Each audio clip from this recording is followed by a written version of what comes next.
Привет!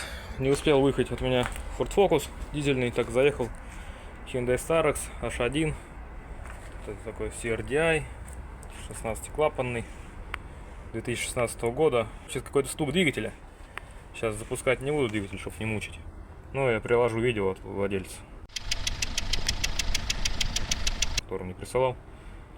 Ну, звук такой звонкий и медленнее, чем коленвал крутится. Значит, это что-то от либо гидрокомпенсаторов или от цепей. Отодвинул крышку, а за крышкой ничего. Так, значит, будем снимать вот эту крышку и посмотрим состояние цепи, потому что есть два варианта: либо гидрокомпенсатор, либо цепь брякает, натяжитель или еще что-то. Но поскольку тут клапанную крышку снять целая морока, я смотрю, просто тут надо все разъединить, отсоединить, форсунки, небось, как бы снимать не пришлось, я вот что думаю. А там же, чтобы форсунки снять, еще, наверное, какие-то шайбочки менять по-любому. Поэтому начну с простого. Тут доступ к цепи вроде бы нормальный, на первый взгляд. Думаю, для некоторых будет интересно посмотреть, как там устроен кореец. Снял крышку цепи. Визуально вроде бы все норм. Цепь вроде бы натянута. Сейчас попробую запустить так, послушать, посмотреть, как работает. Я хоть не в этой цепи нашел неисправность, но тут, я так понимаю, как на Форде у меня. Только у меня на Форде внизу цепь, сверху ремень, а тут две цепи и одна еще вот там за роликами вот этими. Я так кручу, чуть-чуть коленвал. Вот. Фонарь горит? Горит.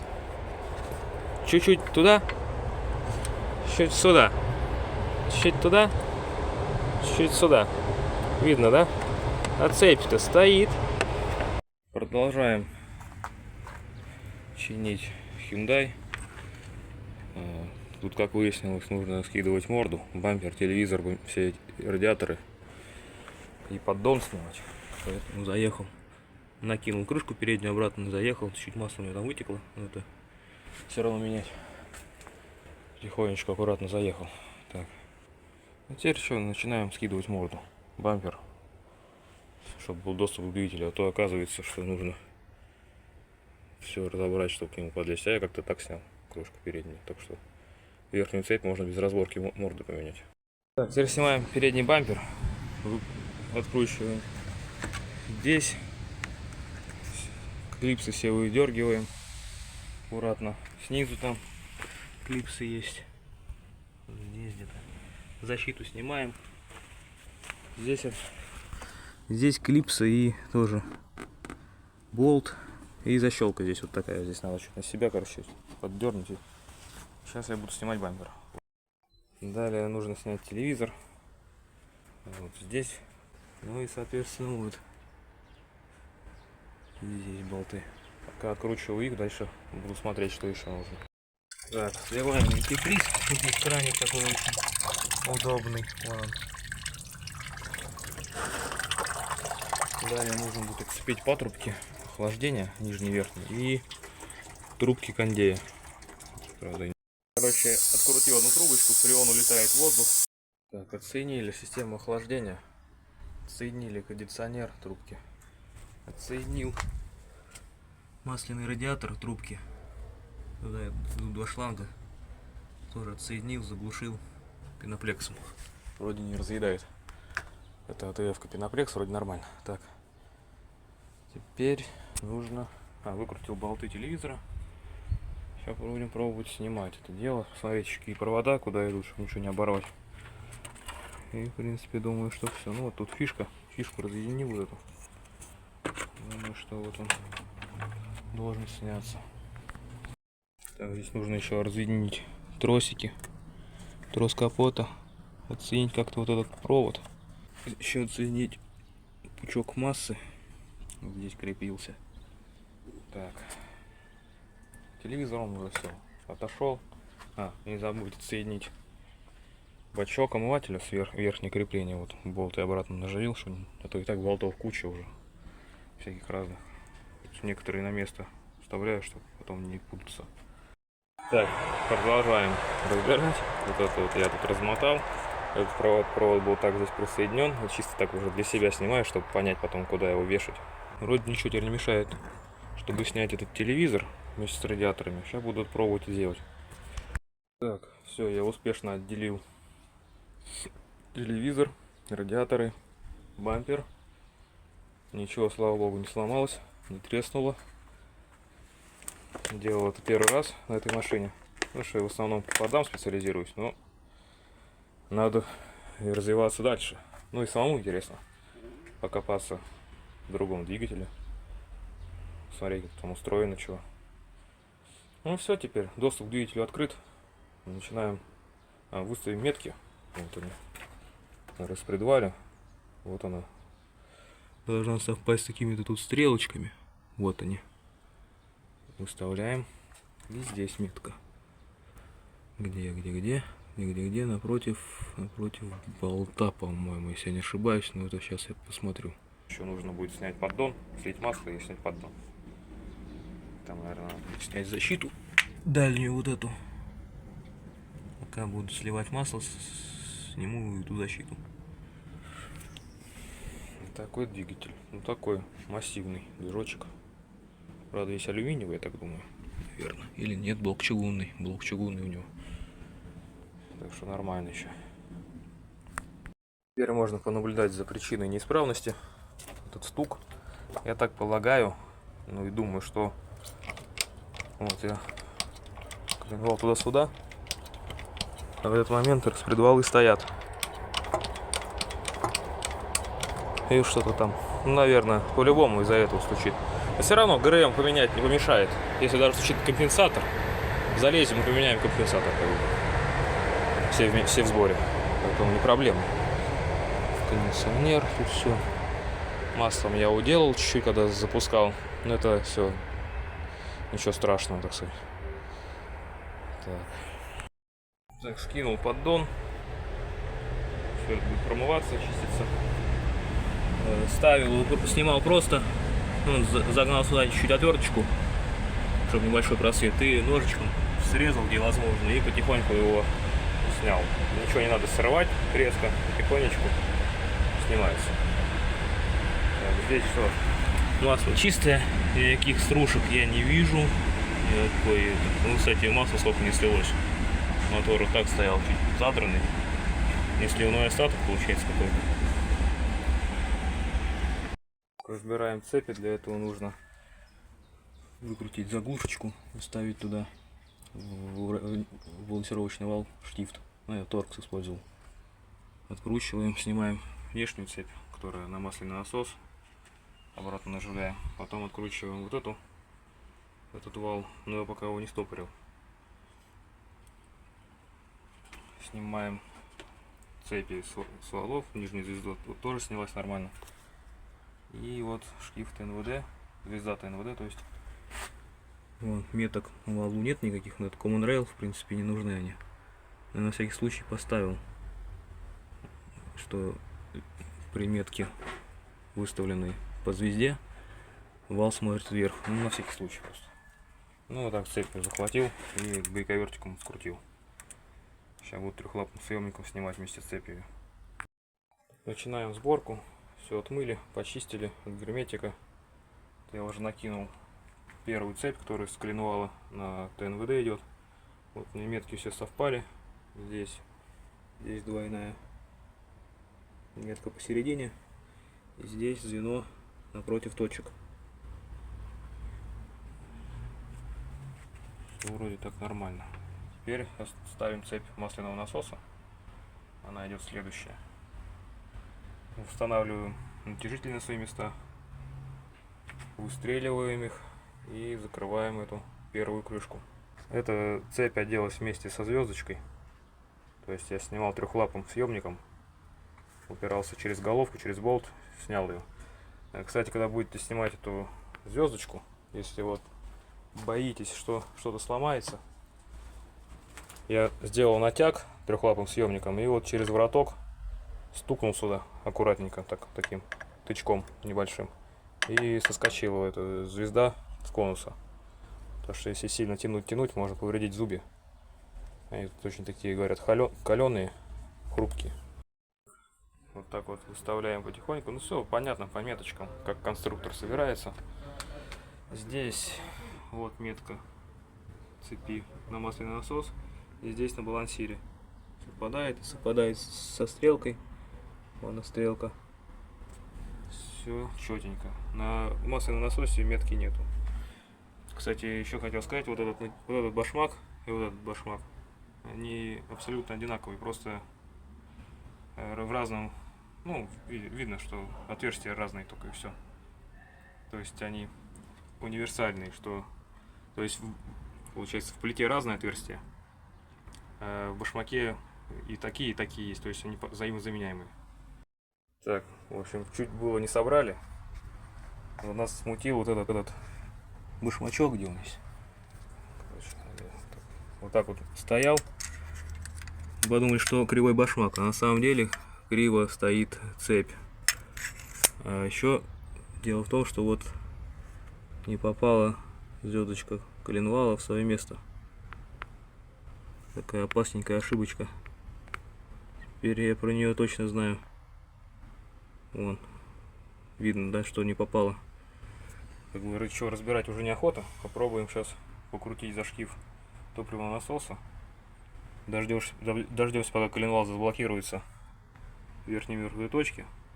И должна она довернуться и сесть на место. То, что такая скользящая посадка. Даже на этой, по-моему, туже. Вот установил шестерню коленвала на место. Теперь нет там никакого зазора. И здесь вот выступ. Вот, где-то миллиметров 6 выступ. Вот, цепи все стоят на месте, башмаки, все затянуто. Проверяем метки. Здесь есть метка, стрелка, метка. Тут нет. И здесь совпало. Здесь совпало. Здесь посередине и стрелка есть. Здесь прилив и метка тоже совпала.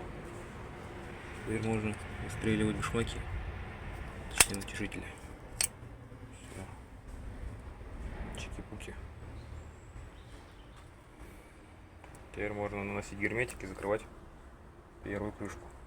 Взял нижнюю крышку, натянул, намазал, нанес герметик, размазал по всей плоскости. Не такой не толстый слой, потому что лишнее все равно выдавит. И на вот эти вот прилегающие привалочные болты, которые они сюда стыкуются, и нужно, чтобы было уплотнено герметиком. Установил верхнюю крышку, среднюю точнее. Герметик здесь мажется с той стороны, и здесь в районе насоса по кругу. Еще где-то там местами были такие болтики, ну такие площадочки от болтов, которые я намазал. Здесь должна быть коречка. Вот этим. Оно еще немного выпирает, герметиком подстраховали, должно держать. Поэтому лучше, конечно, поменять, если есть возможность. Вы просто забыли про него. Так, это верхний, получается, привод ГРМ от насоса до распредвалов. Здесь также смотрим метку. Она смотрит на место на свое, примерно где-то на какой-то болт, но чуть просто опережение, видать. Здесь тоже чуть ушел, ну, опережение немножко видно по камере, да. Где-то. Ну, это все, это главное, звенья стоят по своим местам цепи. Это просто коленвал туда-сюда двигали. Так, в принципе, все вот так вот сейчас выглядит. Продолжаем сборку. Сейчас думаю, как затягивать коленвал. Решил проверить, что стало после установки цепей. Сейчас внутрь распредвалы надо. Вот сейчас подпер башмак, потому что он играет. Ну, по идее там должно быть масло, но сейчас пока нету его. Вот она уже, цепь ходит вместе с коленвалом до сюда. Есть движение у нее сразу. Он даже натяжитель чуть это играет пока, но он пока не прокачан. Сейчас затягиваем коленвал, затягиваем насос топливный, затягиваем распредвалы. Так, снимаю форсунки, снимается достаточно просто. Откручивается фиксирующий болт головкой на 10, вот такие вот болты. И достается магнитом вот этот фиксатор форсунки. Далее берем ключ на 17. Начинаем ее так слегка раскачивать. Вперед-назад. Желательно перед этим прогреть двигатель. Ну, у меня двигатель сейчас холодный. Ну, на холодный двигатель тоже, в принципе, нормально снимаются. Вот эти трубки обраток снимаются тоже. Так, тяжеловато, но снимаются нормально. Даешь натяжку, чуть ее проворачиваешь туда-сюда, она снимается. Главное, ничем острым не подковырить, то они легко рвутся. Продолжаем разбирать, скинул морду. Телевизор очень неудобно с ней работать. Так, теперь снимаем цепь верхнюю. Выставляем двигатель по меткам. Вот они, метки вверху. Совпадать должны с этими метками. И метка здесь. То есть еще один оборот нужно сделать. Так, продолжаем разбирать. Снимаю распредвалы. Мы сняли ГРМ привод. Выставляем все по меткам. Так, и начинаем откручивать. Здесь планочка средняя. Я ее накрутил. Здесь болты. Здесь болты. Вот она ходит, но не снимается. Я так думаю, на месте с этими крышками должна сняться. Ну и вот на распредвалы. Это выпускные, и это впускные. Крышки тут не перепутаешь, направление, все смотрит на, получается, на ГРМ. Направление на ГРМ, здесь все понятно. В принципе, перепутать сложно. Все уже промаркировано, ничего тут маркировать не надо. Меняем гидрокомпенсаторы. Ничего их все не доставал, чтобы не перепутать, какие где стояли. Это очень важно, потому что они переработаны. Вот, достаем сразу толкать. Достается сразу с гидрокомпенсатором. Вот таким движением он отщелкивается. Иногда с этой штукой, с фиксатором. Фиксатор ставится вот лапками на толкатель, если вдруг он снимется. Кидаем старый, берем новый. Так вот, заряжаем его сюда. Очистителем тормозов смываем. И также вот устанавливаем в свое место. Плохо видно. Хоба. И попадаем обязательно пяткой толкателя на клапан. Толкатель, чтобы на клапан не ставил ни перекос, ничего, чтобы ровно было. И также следующий. Фиксатор, лапки на нем стоят. Сфокусировано? Хреново фокусируется что-то. Вот лапки у этого фиксатора. Сейчас посмотрим здесь, как сниму. Тут снялся вот так вот. Поэтому нужно вот так вот его снять отсюда.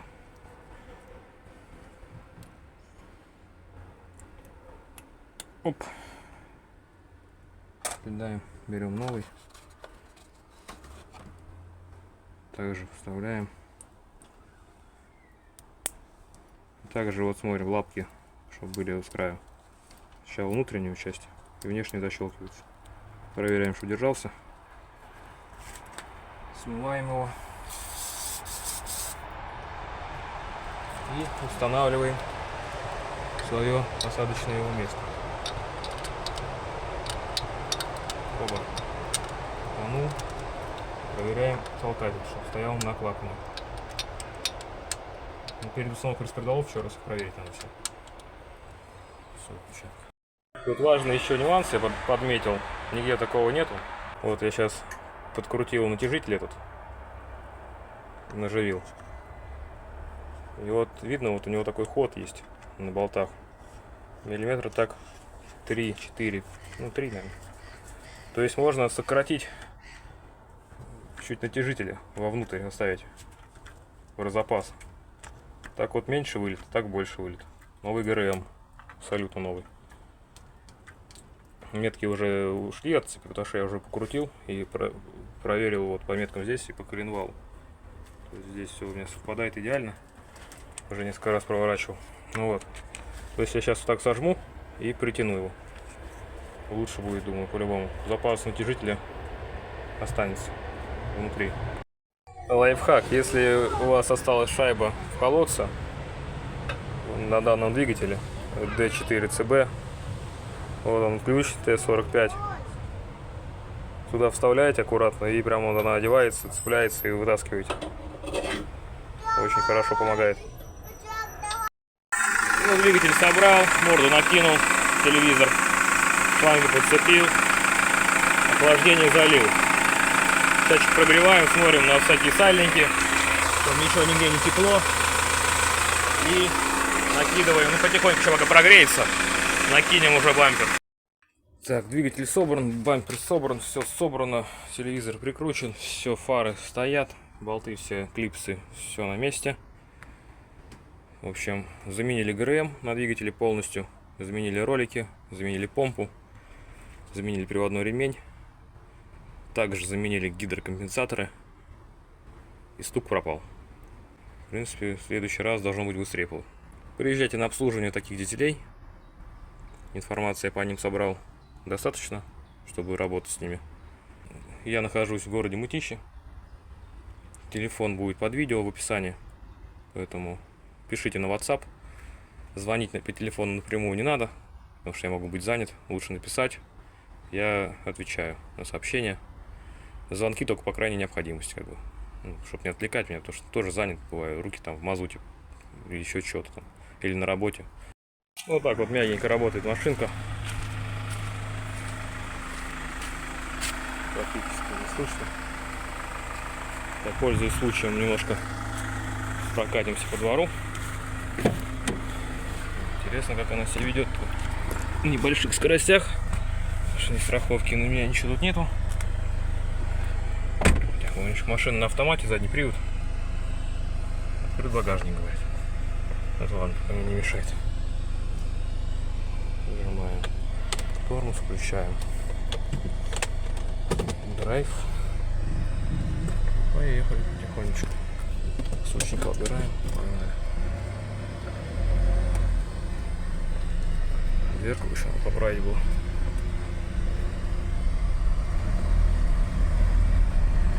Ведет себя машина как интересно. На автоматах я почти не ездил. Тем более на автомате с дизелем. То есть так приятно набирает, так она откликается на газ. Дорога не особо, поэтому быстро разогнаться нельзя. Так очень даже приятно едет машина. Всем спасибо за просмотр. Всем пока.